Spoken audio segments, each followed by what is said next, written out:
Bonjour à tous. On continue dans nos formations au niveau d'électronique débutant, qu'on est rendu quand même assez avancé, là, de plus en plus. On va continuer avec le IC, le circuit intégré, le NE555, qui va nous permettre d'utiliser une technique pour générer, faire activer des appareils analogiques en partant d'un chip numérique. Autrement dit, on va être capable de simuler un signal analogique en faisant travailler notre petit NE555. Vous le voyez ici en ce moment, moi j'ai juste une DEL de branchée. Elle vous donne l'impression qu'elle clignote en passant, mais à l'œil nu, je vois absolument rien. Si je la réduis, elle n'est pratiquement pas allumée, mais on dirait qu'elle clignote. Fais les devants. Non. Comme ça. Mais je peux jouer avec son intensité comme ça.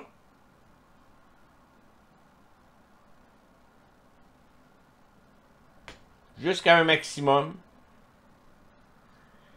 Puis on le voit le résultat sur l'oscilloscope à côté. On va justement étudier c'est quoi ce signal-là ici. On va se prendre une feuille de papier. Je pense que ça va être la façon la plus simple de le faire. Je peux aussi, en passant, enlever ça. Prendre ça.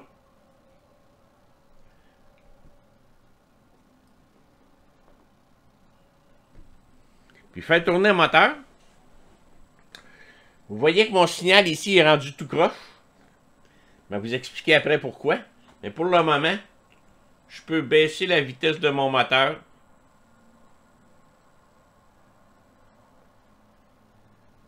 De là à l'éteindre carrément. Il est plus assez fort pour l'allumer. Et voilà. Oups, vous ne le voyez pas. Je suis en dehors. Ah, pas évident des fois, là. Là, j'augmente la vitesse. Là, je l'ai baissé, je l'augmente. Je l'envoie au maximum. Là, elle tourne au maximum. Puis je la rebaisse.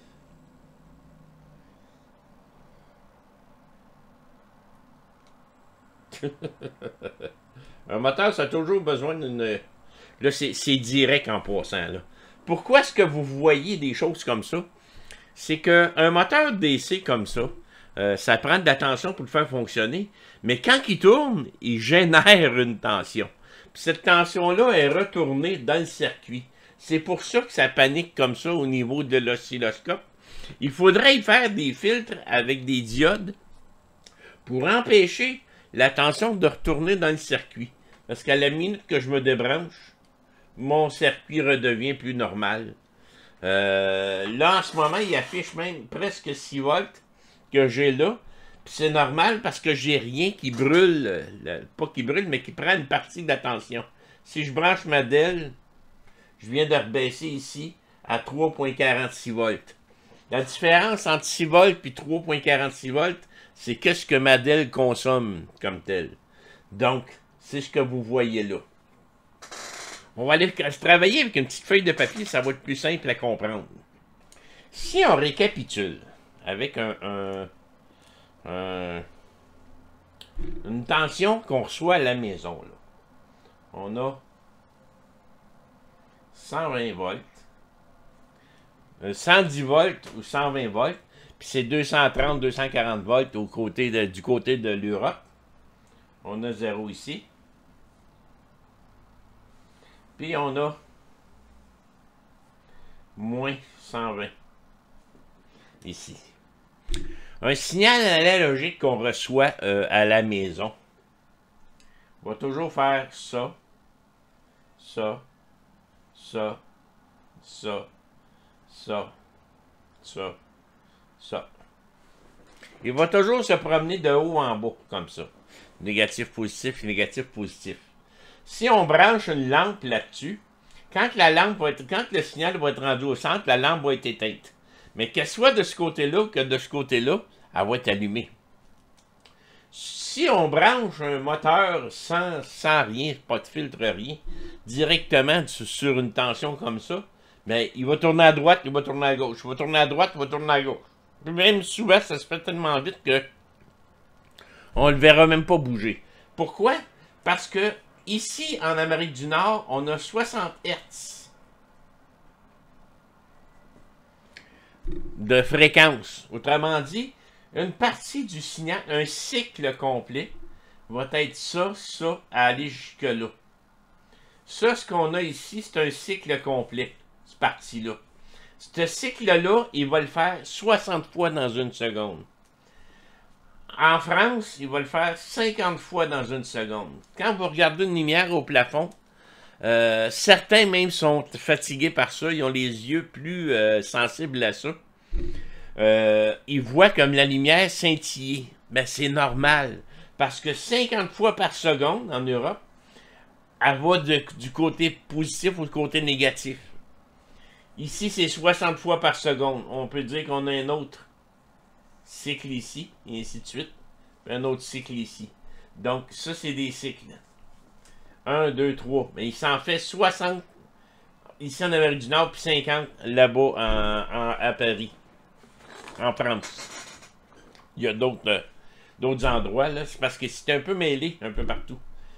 Mais ça ne veut pas dire qu'un appareil qui est à 50 Hz ne fonctionnera pas à 60 Hz ici et vice-versa. C'est au niveau de la tension, il faut faire attention, là. Si vous prenez un appareil qui arrive d'Europe, vous l'emmenez ici et vous le branchez. La prise est différente, mais vous le branchez directement en 220, l'appareil va fonctionner, mais à moitié de ce qu'il peut faire. Puis il y a des appareils qui ne répondront pas. Ça va être trop beau. Donc, ça, c'est un signal comme ça. Quand on est dans le monde numérique, pour faire fonctionner des lumières, faire fonctionner des moteurs, envoyer des messages encodés, même générer du son, il faut qu'on trouve une technique qui nous permet de simuler un signal analogique. Sauf que, à la seule différence, c'est que si je prends 12 volts, puis 0 volts, on n'aura pas une troisième ligne parce qu'on n'ira pas dans le négatif ici. Donc, si je prends ça ici, j'ai un signal qui est là ici, qui va faire ça. Il va monter direct, il va faire ça, puis il va redescendre. On appelle ça un cycle. Et il recommence. On s'en va là, on s'en va là, on s'en va là, on s'en va là. On a un autre cycle ici. C'est comme ça au niveau du numérique pour le convertir en analogique. On va être capable de générer un signal comme ça. Ici, autrement dit, il va être à 0 volts, puis rendu ici, il va monter d'un coup à 12 volts. Il va faire une partie de son temps, et il va retomber à 0 volts, et ainsi de suite. Il va faire ça selon le nombre de fréquences, parce qu'on peut l'ajuster, nous autres. On peut y dire 60 Hz, comme on peut dire 400 Hz. Ça nous permet de vraiment faire quelque chose de clean, là, smooth, là, parce qu'il va le faire 400 fois à seconde au lieu de 60 fois à seconde. Donc, on va être capable de vraiment ajuster pour que ça soit là, précis, précis, précis. Comment ça fonctionne? C'est pas compliqué, on va le voir un peu plus loin, mais je voulais vous expliquer que on ajuste la vitesse d'un moteur ou encore l'intensité d'une lumière en jouant avec le duty cycle. C'est quoi ça, le duty cycle? Je vais vous le montrer en images. J'ai des images de ça. Je vais vous montrer ça. Quand on parle de duty cycle, on a le même dessin que j'ai fait sur le papier ici. Beaucoup plus clean, là, que qu'est-ce que j'ai fait à main levée. Mais on voit qu'on a un premier cycle ici, qui fait 50% éteint, on monte 50% allumé, parce qu'il est à 12 volts. En faisant ça, on peut dire qu'on a 50% de duty cycle. C'est la période à laquelle il est allumé. Donc, c'est comme ça qu'on va calculer ça. Puis tantôt, on va le voir au niveau de l'oscilloscope, il nous l'affiche comme ce qui est allumé. Si je prends l'autre image qui suit, ici, j'ai un duty cycle de 20%. Donc, il est allumé seulement 20% de son cycle. Et il fait ça 60 fois seconde.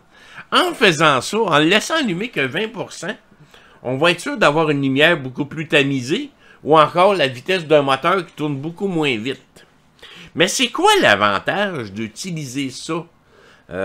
Justement, d'utiliser de PWM. Pourquoi est-ce qu'on n'utilise pas, comme dans le bon vieux temps, des résistances pour jouer avec l'intensité, jouer avec la vitesse d'un moteur, et ainsi de suite? Ici, on parle de signal généré numériquement. Donc, on peut même s'en servir pour envoyer des données à l'aide de ce signal-là. Donc, c'est un point vraiment plus, là. Puis, si on retourne Top Cam, ici, quand j'utilise cette chose ici, puis je me crée un circuit, là, j'ai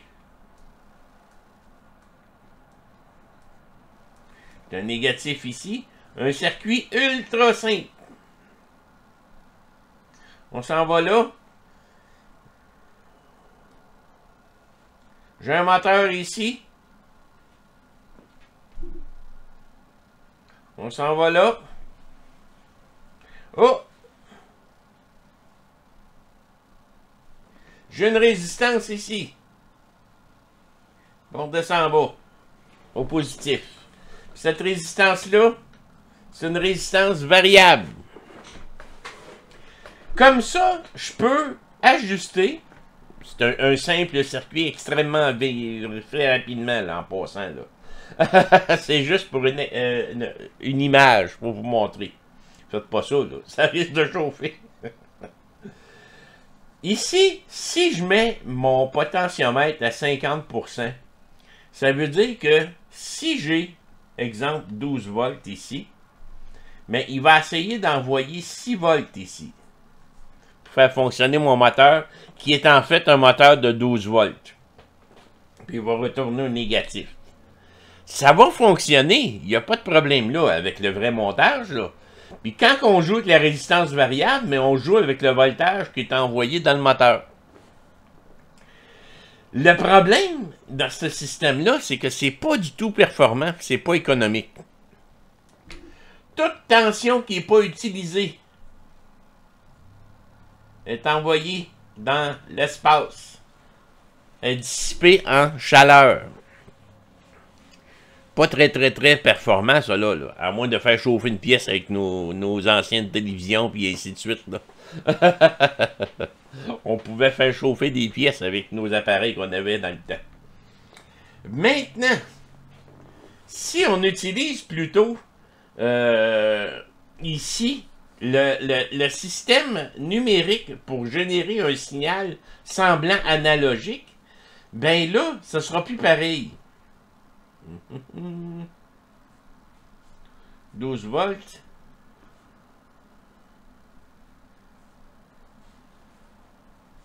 C'est ici.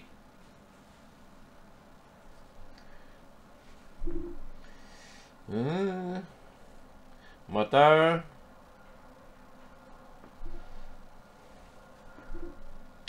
Je viens ici. Ça ici, ça va être mon système de mon PWM. Puis je m'en vais là. Quand je demande à envoyer 20% de la valeur qui est là, ben, regardez la différence entre les deux systèmes. Lui, pendant 20%, il va envoyer la tension, mais pendant le 80% qui reste, il va couper la tension. Donc, économie d'énergie, pas de dissipation de chaleur aussi. Donc, c'est pourquoi ce système-là est très utilisé. C'est utilisé dans les ventilateurs d'ordinateurs, si vous voulez vérifier qu'un système fonctionne bien. Puis, à partir d'un motherboard, Vous pouvez brancher un oscilloscope sur la sortie pour un ventilateur, puis vérifier si le PWM fonctionne bien. Dans le BIOS, souvent, on peut ajuster la valeur de la rotation du ventilateur. Et on regarde en même temps si l'oscilloscope, ça répond bien. Fait que c'est utilisé pour ça aussi. Fait que voyez-vous l'avantage d'utiliser ce système-là? Très, très, très pratique dans bien des cas pour générer des sons aussi. C'est ce qu'on va probablement essayer de travailler dans les prochains cours. Ce même signal-là est utilisé largement en robotique aussi. Les moteurs, pas à pas, certaines tranquillement, oups, plus rapidement, et ainsi de suite. C'est utilisé exactement pour ça. Donc, vous avez ce type de signal-là partout. Fait qu'il s'agit de les vérifier avec un oscilloscope. Pour ceux qui se demanderaient à quoi servait l'oscilloscope, ça peut être une utilisation. On va le voir un peu plus loin. On va monter notre petit circuit, puis on va contrôler notre moteur, puis notre DEL avec ça pour mieux comprendre comment ça fonctionne. Bon, qu'est-ce qu'on a de besoin? Excusez, j'ai mis ça là, parce que sinon, le focus se fait pas. Il n'y a pas assez de contraste dans l'image.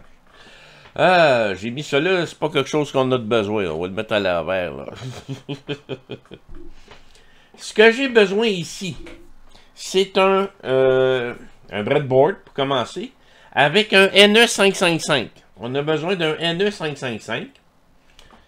On a besoin de différents fils que j'ai mis de côté ici. On a besoin d'un petit potentiomètre. Celui-là ici, c'est un 20K. C'est un 20K celui-là. Je ne sais pas si on peut le voir de proche. Non, ça ne marchera pas. C'est un 20K. J'ai besoin d'une DEL verte. Je me suis mis une DEL verte. J'ai besoin d'un condensateur 0.01 microfarad. Donc, c'est vraiment le petit, cela là. Mais vous allez voir que ça le prend. Ça me prend une résistance de 47 ohms qu'on va utiliser à la sortie, justement, pour soit faire marcher la DEL. On peut même l'enlever si on veut faire marcher le moteur, là. On le verra après. Moi, j'ai mis mon petit moteur ici, c'est vrai. Je vais rajouter mon petit moteur. J'ai une résistance de 1K ici. Ça va être pour, justement, faire travailler notre NE555. On-off, et ainsi de suite. Ça va être pour ça. J'ai besoin aussi de deux diodes, des diodes ordinaires. C'est des EN4148. C'est des diodes qu'on utilise dans presque tous les circuits. Ça en prend. Si vous pouvez vous en acheter un sac d'une centaine, là, ça coûte presque rien. C'est des EN4148, des DEL comme ça. Fait que c'est tout ce qu'on a de besoin. J'ai un petit moteur aussi, que j'ai mis le ventilateur après pour qu'on puisse le voir tourner. Un petit moteur DC. On va être prêt à monter ça. Fait que si on regarde notre circuit comme tel, la meilleure méthode pour débuter ce circuit-là, c'est de remplir les quatre coins. On sait que la pin 8, c'est le positif. La pin 1, c'est le négatif. La pin 4, c'est un peu le positif, mais du calculateur en dedans. Puis la pin 5, c'est le régulateur de tension dans le circuit. Ici, on ne l'utilise même pas. Fait que, qu'est-ce qu'on va faire en premier de tout? Moi, je vais avoir une pin ici qui va être positif. Qui va aller là. Puis il va avoir un négatif. On va prendre le blanc.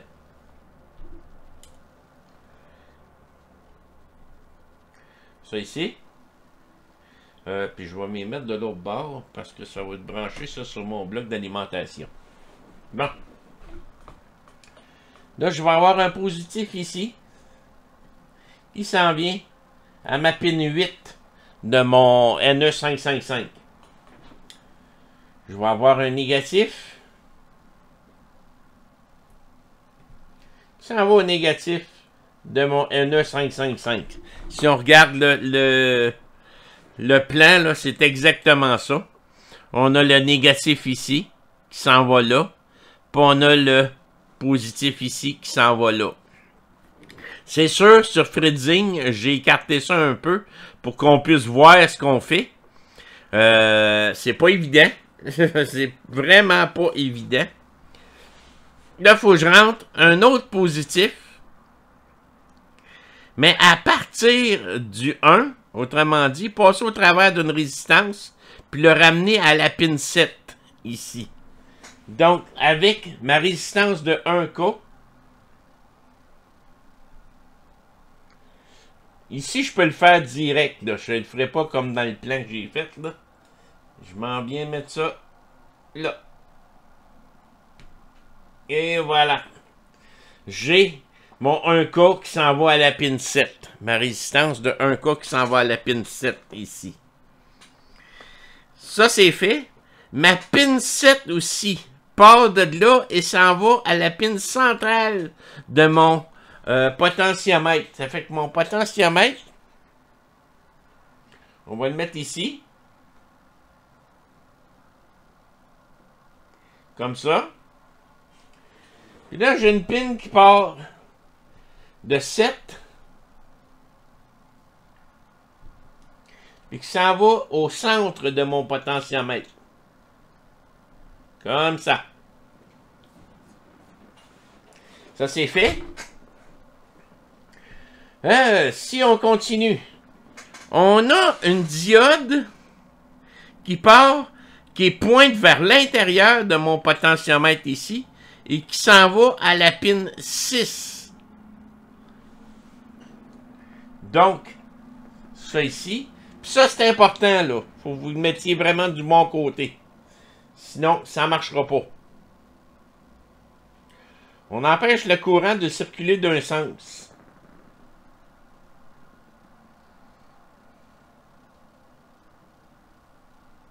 Et voilà. Je prends mon autre diode qui s'en va à l'autre. Puis elle s'en va elle aussi à pin 6. Comme ça.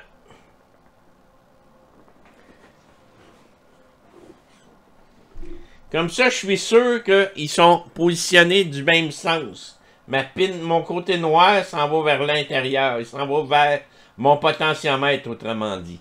Fait que ça, c'est fait. Ça, c'est installé. Si je regarde mon circuit comme il faut, de la pin 6, il faut que j'aille à la pin 2. J'ai un fil qui rejoint d'un côté comme de l'autre. Donc, pin 6, et ça va à la pin 2. Comme ça. J'ai aussi un fil qui part de la pin 8 qui s'en va à la pin 4 en bas.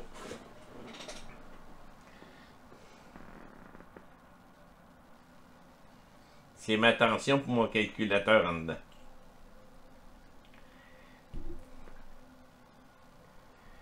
Et voilà. Pin 8 à pin 4. Ça, c'est fait. À la pin 3, j'ai ma résistance de 47 ohms qui s'en va sur le positif.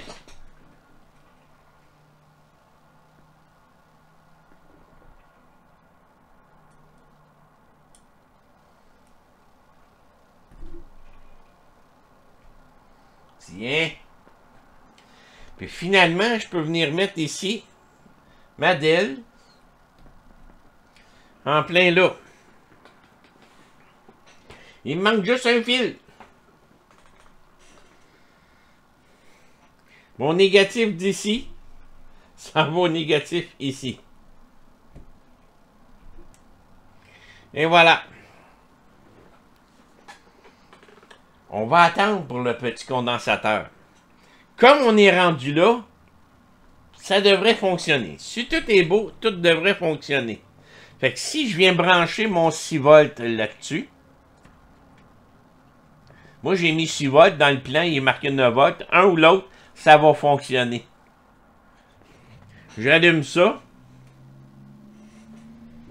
Ma DEL est allumée.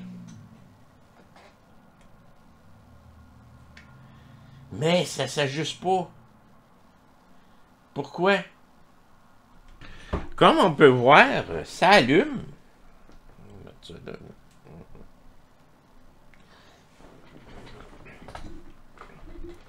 Mais ça réagit pas très très bien. Il descend un petit peu, puis il augmente un petit peu. Si je me mets un petit peu comme ça, puis si je viens mettre entre la pin 1 et 2, mon petit condensateur. Oh! Là, il semble avoir une bonne différence. Ben oui, presque éteint. On le voit clignoter. Puis... il est presque allumé au 100%. Elle est à 100%. On redescend ça ici. Donc, on voit que ça prend absolument le petit condensateur. Si on vient brancher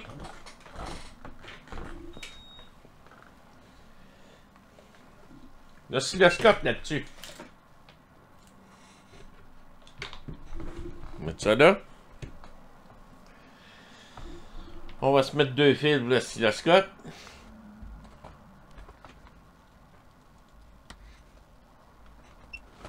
On voit que le signal, il est là.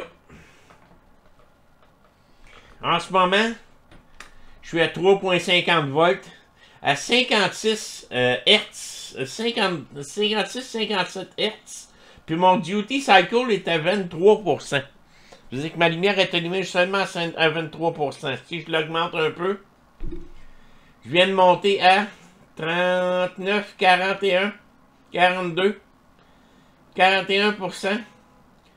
Toujours la même tension, toujours la même fréquence. On l'augmente un petit peu plus. On le voit, le signal a changé complètement. Là, j'étais à 62. Et si j'enlève la diode, regardez le signal. Comment est-ce qu'il fait dur? Fait que vous vérifiez un circuit, vous êtes supposé d'avoir un signal comme on avait avant. Puis vous voyez ça. Ben, posez-vous pas trop de questions, là. Allez voir ce qui se passe. Il y a une composante qui fait défaut. Avant, je le remets. Il vient de tout régulariser ma tension dans le circuit. Fait que vous voyez à quoi sert le PWM. On peut le faire aussi avec le Arduino. On peut vraiment s'amuser avec ça avec le Arduino. Faire aller toutes choses. Je peux enlever ça ici. Mettre ça. Je vais le brancher à l'envers pour avoir de l'air sur moi. Ah, là, il garoche de l'air par là. Et voilà. Jouer sa vitesse.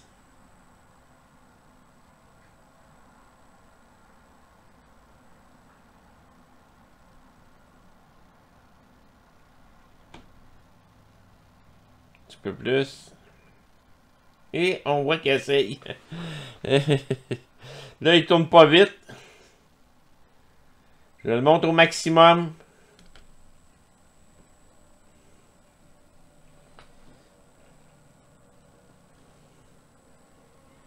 Il fait du vent ici. Oh ouais, je vais avoir peut-être pas froid avec ça, là. Mais il fait un peu de vent. Puis là, je suis à 6 volts, puis c'est un moteur de 12 volts, ça. Si je viens monter la tension, ouais. Oh! Là, il vire. Je le baisse. C'est fou, hein, la différence? À cause du retour du moteur en passant, là je suis plus capable de le lire correctement, là. Le retour du moteur est trop, là. Voilà en quoi consiste le PWM. On va s'amuser de plus en plus avec ça. Le prochain cours, on va aller le voir du côté du Arduino aussi.